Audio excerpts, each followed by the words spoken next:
Filmi i shumë pritur me Kiara Titon dhe Luiz Ellin titullohet Loja e fundit, pritet të dalë në muajin shkurt. Ky film vijon të ngjall kuriozitet të madh tek publiku, ndërsa dal nga dal po zbulohen dhe disa detaje interesante rreth historisë.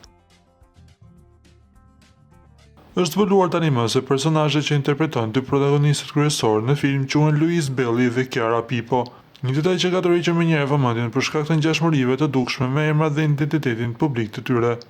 Megjithatë, theksohet se filmi nuk rrëfen historinë reale të Kiarës dhe Luizit, por bëhet fjalë për një histori fiktive e ndërtuar mbi personazhe të imagjinuar.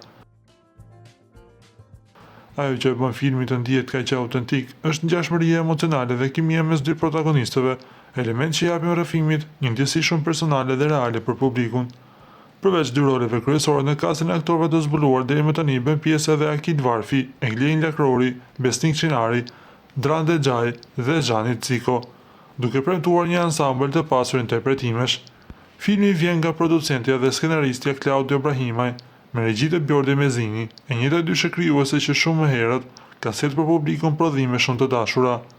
Filmi është një nga projektet më të komentuara të fundvitit, ndërsa publiku pret me interes zbulime të tjera për historinë dhe personazhet.